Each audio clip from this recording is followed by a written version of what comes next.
ವರ್ಷ ಏನ್ ಮಾಡ್ತಿದ್ರು ಅದೇ ರೀತಿಯಾಗಿ ಟ್ಯಾಕ್ಸ್ ನಾವೀಗಾಗಲೇ ಟ್ಯಾಕ್ಸ್ ಕಟ್ಟಲಿಕ್ಕೆ ನಾವು ನಗರದಲ್ಲಿ ಈ ತಿಂಗಳು 1ನೇ ತಾರೀಕಿಂದ ಏಪ್ರಿಲ್ 1ನೇ ತಾರೀಕಿಂದ ನಗರದಾದ್ಯಂತ ನಾವು 5% ರಿಬೇಟ್ ಟ್ಯಾಕ್ಸ್ ಅನ್ನ ನಾವೀಗಾಗಲೇ ಸರ್ಕಾರ ಅನೌನ್ಸ್ ಮಾಡಿದೆ. ಒಂದು 2 months ವರೆಗೂ ಇರುತ್ತೆ. ಅದನ್ನ ಯಾರಾದ್ರೂ ಕಂಪಲ್ಸರಿಯಾಗಿ ನಗರದ ನಾಗರಿಕರು ತೆರಿಗೆಯನ್ನ ಪಾವತಿ ಮಾಡಿ 5% ನಿಮ್ಗೆ ರಿಬೇಟ್ ಅಂದ್ರೆ ರಿಯಾಯಿತಿ ಇರುತ್ತದೆ. ಕೂಡಲೇ 1ನೇ ತಾರೀಕಿಂದ ನಾವು ನಗರದ 4-5 ಕಡೆ ಅದನ್ನು ನಾವು ಕಾರ್ಯಕ್ರಮವನ್ನು ಹಾಕೊಂಡಿದ್ದೇವೆ ಇರ್ತೀವಿ. ಮತ್ತೆ ನಗರಸಭೆಯಲ್ಲೂ ಸಹ ಓಪನ್ ಆಗ್ತದೆ. ಆದಷ್ಟು ಬಂದು ತೆರಿಗೆಯನ್ನ ಪಾವತಿ ಮಾಡಿದ್ರೆ ನಿಮ್ಗೆ 5% ರಿಬೇಟ್ ಸಿಗ್ತದೆ.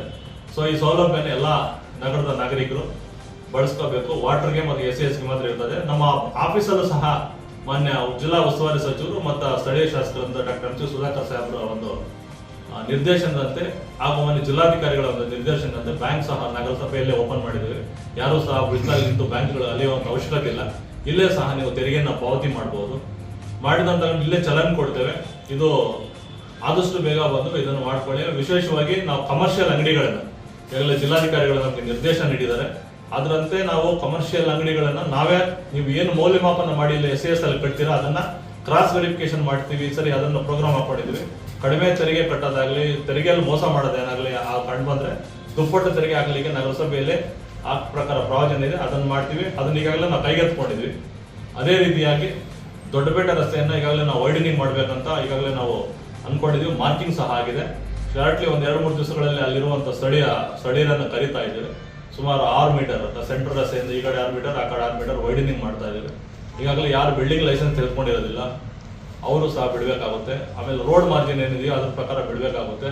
ಕೆಲವೊಂದು ಕಟ್ಟಡಗಳನ್ನ ಆಯುಸ್ ಆಗಿ ಬಂದಿದೆ, ಅವರು ಬಿಡಬೇಕಾಗುತ್ತೆ. ಒಟ್ಟಾರೆಯಾಗಿ ನಗರದ ನಾಗರಿಕರ ಒಂದು ಹಿತದೃಷ್ಟಿಯಿಂದ ಪ್ರಾಣಾಪಾಯಗಳನ್ನು ತಪ್ಪಿಸಲಿಕ್ಕೆ ಎಲ್ಲಾ ಸಹಕರಿಸಬೇಕು. ಮತ್ತು 4 ಒಂದು ಹಳ್ಳಿಗಳಿಗೆ ಕನೆಕ್ಟಿವಿಟಿ ರಸ್ತೆ ಆಗಿರೋದ್ರಿಂದ ಆ ರಸ್ತೆನ ಮತ್ತು ಮುಖ್ಯ ರಸ್ತೆ ಆಗಿರೋದ್ರಿಂದ ಅಪ್ ಟು ನಾವು MG ರೋಡ್ ವೈಡನಿಂಗ್ ಅನ್ನ ನಾವು ಮಾಡ್ತೀವಿ. ಸಹಕಾರ ಮಾಡ್ಬೇಕಂತ ತಮ್ಮಲ್ಲಿ ನಾನು ಮನವಿ ಮಾಡ್ತೇನೆ. ಈಗಾಗಲೇ ಎಲ್ಲಾ ಬೋರ್ವೆಲ್ಗಳನ್ನ 20 ಬೋರ್ವೆಲ್ಗಳು ಎಕ್ಸ್ಟ್ರಾ ಕೊಡಿಸಿದ್ದೀವಿ. ನಿನ್ನೆಯಿಂದ ಪಂಪು ಮೋಟರ್ ನಾವು ಈಗಾಗಲೇ ಚಾಲೂ ಮಾಡ್ತಾ ಇದೀವಿ.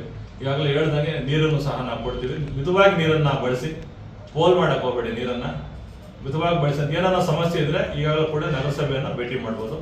ಅದೇ ರೀತಿಯಾಗಿ ಲೈಟ್ಸ್ ಕೆಲವೊಂದು ಸಮಸ್ಯೆಗಳಿದೆ ಅಂತ ಮೊನ್ನೆ ಜಿಲ್ಲಾ ಉಸ್ತುವಾರಿ ಸಚಿವರಿಗೆ ಮತ್ತು ಸ್ಥಳೀಯ ಶಾಸಕರಿಗೆ ಸುಮಾರು ಕಂಪ್ಲೇಂಟ್ಸ್ ಇರೋದ್ರಿಂದ 1,000 ಲೈಟ್ಸ್ ಅನ್ನ ಖರೀದಿ ಮಾಡ್ಲಿಕ್ಕೆ ಈಗಾಗಲೇ ಹೇಳಿದ್ದಾರೆ. ಈಗಾಗಲೇ ಜಿಲ್ಲಾಧಿಕಾರಿಗಳು ನಿರ್ದೇಶನ ನೀಡಿದ್ದಾರೆ ಖರೀದಿ ಮಾಡ್ಲಿಕ್ಕೆ. ವಿವಿಧ ಗ್ರಾಂಟ್ಸ್ ಅಲ್ಲಿ ನಾವು ಸುಮಾರು 1,000 ಲೈಟ್ಸ್ ಅನ್ನು ಈಗಾಗಲೇ ನಾವು ಖರೀದಿ ಮಾಡಿದ್ವಿ. 4-5 ದಿನಗಳಲ್ಲಿ ಎಲ್ಲೆಲ್ಲಿ ಲೈಟ್ಸ್ ಹಾಕ್ಬೇಕಂತ ನಿರ್ದೇಶನ ನೀಡ್ತಾರೆ ಮಾನ್ಯ ಸಚಿವರು ಹಾಗೂ ಆಡಳಿತಾಧಿಕಾರಿಗಳು, ಜಿಲ್ಲಾಧಿಕಾರಿಗಳು. ಅದರಂತೆ ನಗರದಲ್ಲಿ ಎಲ್ಲಾ ಕಡೆನೂ ಸಹ 1,000 ಲೈಟ್ಸ್ ಅನ್ನ ನಾವು ಇನ್ಸ್ಟಾಲೇಷನ್ ಮಾಡಿದ್ದೇವೆ. ನಾಗರಿಕರು ಗೌರವ ಕೊಟ್ಟು ಸ್ವಯಂ ಅವರೇ ಓಪನ್ ಮಾಡಿ ತೆರೆದು ಮಾಡ್ಕೊಂಡಿದ್ದಾರೆ. ಈಗಾಗಲೇ ನಾವು ಏನು MG ರೋಡ್ ಇರ್ಬೋದು, ಡಬಲ್ ರೋಡ್ ಇರ್ಬೋದು, ನಾವು ತೆರವು ಮಾಡಿದ್ವಿ. ಎಲ್ಲೂ ಸಹ ಯಾರು ಅಡ್ಡಿಪಡಿಸಿಲ್ಲ. ಈಗಾಗಲೇ ರೋಡು ಸಹ ನೀವು ಗಮನಿಸಬಹುದು, ವೈಡನಿಂಗ್ ಆಗಿದೆ. ಯುದ್ಧ ನಡೀದ್ರಿಂದ ಸ್ವಲ್ಪ ಬೆಟ್ಮಿಟ್ ಇದು ನಮ್ಗೇನು ಪೆಟ್ರೋಲಿಯಂ ಜೆಲ್ಲಿ ಅದು ಸಿಗ್ಬೇಕಾಗಿತ್ತು, ಸ್ವಲ್ಪ ಡಿಲೇ ಆಗಿದೆ. ಹಂಗಾಗಿ ಇಷ್ಟೊಂದು ಅಭಿವೃದ್ಧಿ ಸ್ಟಾರ್ಟ್ ಆಗ್ತಾ ಇತ್ತು. ಈಗಾಗಲೇ ಸ್ಟಾರ್ಟ್ ಆಗಿದೆ. ಈಗಾಗಲೇ ಆಗಿ ಎಲ್ಲ ಕಡೆ ತಾವು ಗಮನಿಸ್ತಾ ಇರ್ಬೋದು. ಮೀಡಿಯಂ ಸ್ಟಾರ್ಟ್ ಆಗಿದೆ. ಅಲ್ಲಿ ಮೇಲೆ ಹಾಕ್ಬೇಕಂತ ಕವರಿಂಗ್ ಸ್ಲಾಬ್ಸ್ ಇರ್ಬೋದು, ಎಲ್ಲ ಸ್ಟಾರ್ಟ್ ಆಗಿದೆ. 1 ವಾರ 15 ದಿನ ಒಳಗಡೆ ಡಾಂಬರ್ ರಸ್ತೆಗಳು ಸಹ ಸ್ಟಾರ್ಟ್ ಆಗ್ತವೆ ಎಲ್ಲ ಕಡೆನೂ. ಇದು ನಾನು ಮುಖ್ಯವಾಗಿ ಹೇಳ್ತಿರೋದು ದೊಡ್ಡಪೇಟೆ ರೋಡ್ಗೆ ಸಂಬಂಧಪಟ್ಟಂಗೆ ಹೇಳ್ತಿರೋದು. ಸೊ ಅದನ್ನು ಸಹ ನಾವು ವೈಡನಿಂಗ್ ಮಾಡ್ತೀವಿ.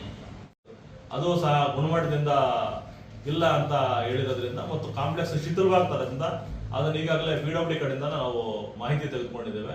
ಆ ಮೇಲ್ಗಡೆ ರೂಫ್ ಎಲ್ಲಾನು ಹೋಲ್ ಬಿದ್ದಿರೋದ್ರಿಂದ, ಹಿಂದೆ ಕಾಂಕ್ರೀಟ್ ಸರಿಯಾಗಿ ವ್ಯವಸ್ಥೆ ಇಲ್ಲದೆ ಇರೋದ್ರಿಂದ ಈಗ ಹೊಸ ಇದನ್ನು ಕಟ್ಟಬೇಕಂತ ಮೊನ್ನೆ ಸಚಿವರು ಈಗಾಗಲೇ ಕಾರ್ಯೋನ್ಮುಖರಾಗಿದ್ದಾರೆ. ಹಣ ಸಹ ರಿಲೀಸ್ ಆಗಿದೆ.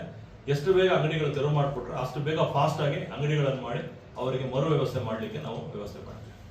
ಕಾರಣಕ್ಕೂ ರೋಡ್ ಮಾರ್ಜಿನ್ ಒತ್ತುವರಿ ಮಾಡ್ಕೊಂಡಿದ್ರೆ ಪೊಲೀಸ್ ಇಲಾಖೆ ಸಹಕಾರ ತೆಗೆದುಕೊಂಡು ಜಿಲ್ಲಾಧಿಕಾರಿಗಳ ಒಂದು ಮಾರ್ಗಸೂಚಿಗಳನ್ನು ನಾವು ಪಾಲನೆ ಮಾಡಿಕೊಂಡು ತೆರವು ಮಾಡ್ತೀವಿ. ಯಾವುದೇ ಕಾರಣ ನಾವು ಮೊದಲ ಆದ್ಯತೆ ಸಾರ್ವಜನಿಕರ ಪ್ರಾಣ ಅದನ್ನು ಕಾಪಾಡಲಿಕ್ಕೆ ನಗರಸಭೆ ಯಾವತ್ತೂ ಬದಲಾಗುತ್ತೆ.